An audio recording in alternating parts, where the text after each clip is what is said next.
Hi, this is Rachel from Little Bird Quilting, and today we are going to be walking through how to create this block.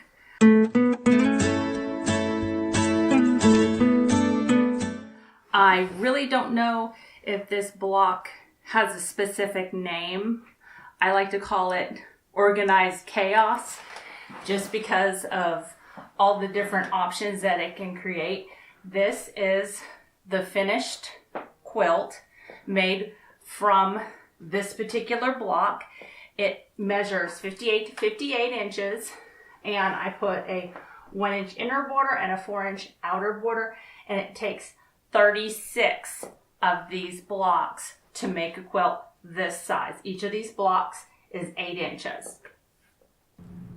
So this is the block that we're going to be sewing today. So let's go over what we need to create this block. We need a rectangle that is of a colored fabric, and it needs to be 2.5 by 4.5 inches. Then we need a white rectangle, and it really can be a light fabric. I chose to do white just because I wanted one color that's going through the whole quilt. So this white rectangle is 2.5 by 4.5. Then I have 3 colored squares that are 2.5 by 2.5. And this is really the reason I chose to make the blocks 8 by 8 inch finished, because I had a bunch of mini charm packs that had been laying around, and this allowed me to use some of those mini charm packs. So as you can see, it's got a pinked edge, so it's from a mini charm pack. These two I just cut from scraps of my fabric from my stash. Then I have a white 2.5 by 2.5 inch square. Then I have flying geese that I created. In my first video, we went over one of the ways to create flying geese. These are 2.5 by 4.5 inch flying geese. And I did make them in sets of 4 just because of, I needed 36 blocks. So I made a lot of geese and just mixed them up. So I had separate colors for this block. Then I have these flying geese. These flying geese are referred to as a left-handed flying geese because he's got a colored fabric in his left-hand side, and I refer to this flying goose as a right-handed flying goose because the color's on the right-hand side. And the way you create these is you're going to make them the same way with the 4 patch, the 4 squares, like in video 1, except you're going to put 2 white squares down first.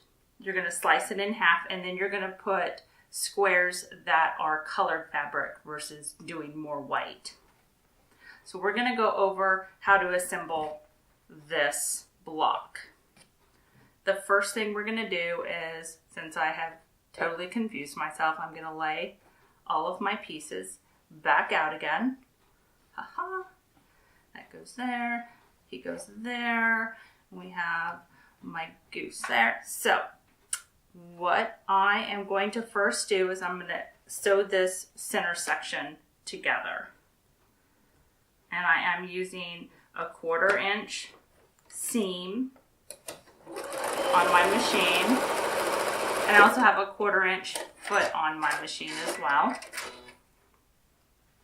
And I'm going to press this to the dark side. Let me get my arm straightened out. Maybe I'm going to press it to the dark side. Get it flattened out. Now I'm going to add this rectangle to the top. So it's a 2.5 by 4.5 inch rectangle.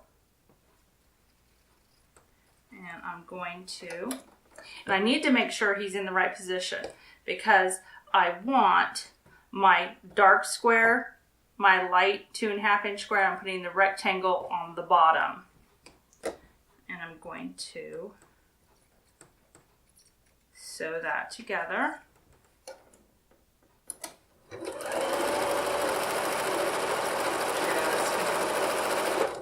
been working with a group of ladies down at one of the local shops.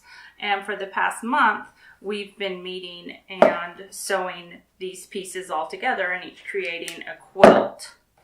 Now I'm going to add my right-hand goose to the top of this piece.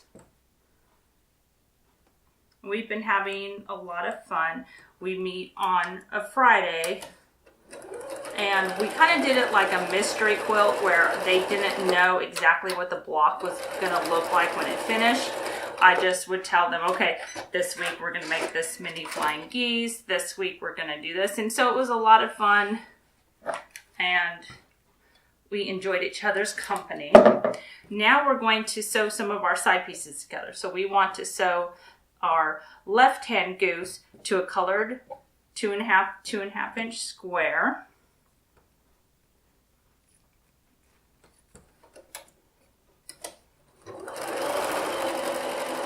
And I chose to do this very scrappy. Broke my thread there. Rethread my needle real quick.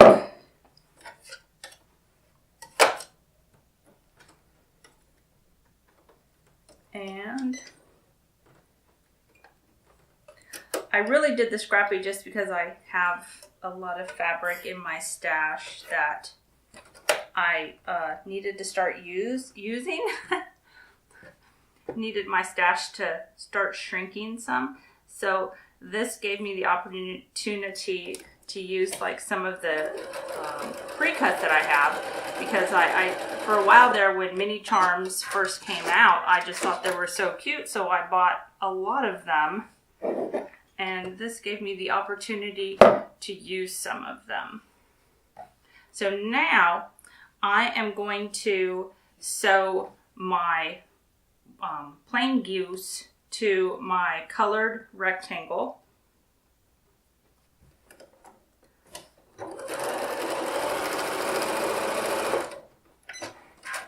Now I'm going to sew the side pieces on.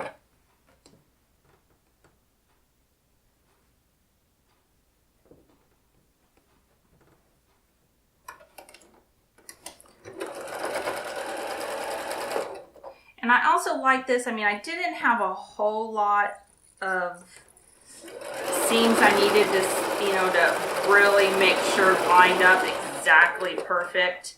If I was off a little bit, it was okay, because there was so much color and so much going on in this quilt.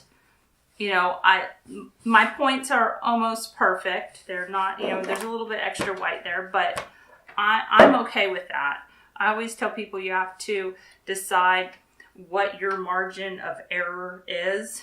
We're all going to make mistakes, and you have to decide what's something that you feel you have to redo and what's something you're okay with just letting go.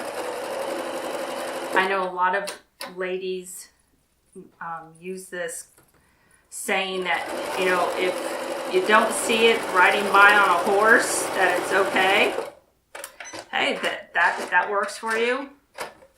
For me, if I can look at it and I'm happy with it, I'm going to keep going. So we have one more seam to stitch down.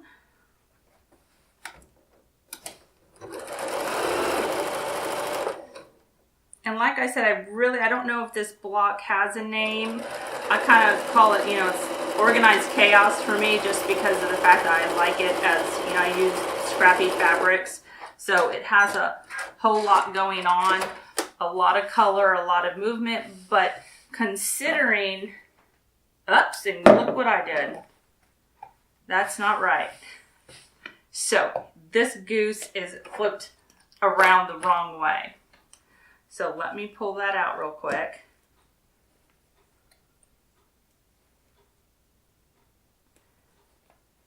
Now that's a mistake you just can't live with, because it's like way going the wrong way.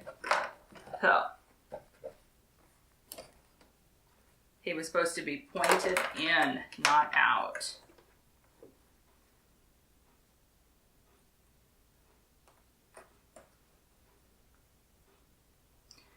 Get this pulled apart.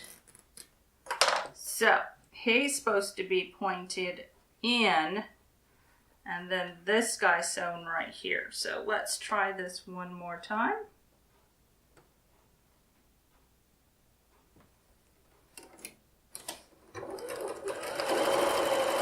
Get him sewn back together.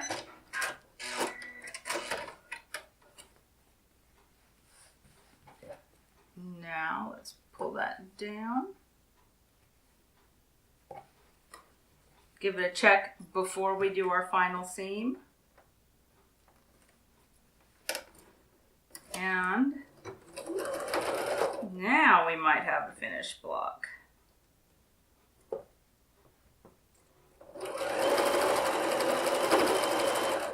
Did rip my fabric down here at the end, but we are going to see if we can make it work with what was remaining, and might have to pull that seam in just a little bit more. But there is our block.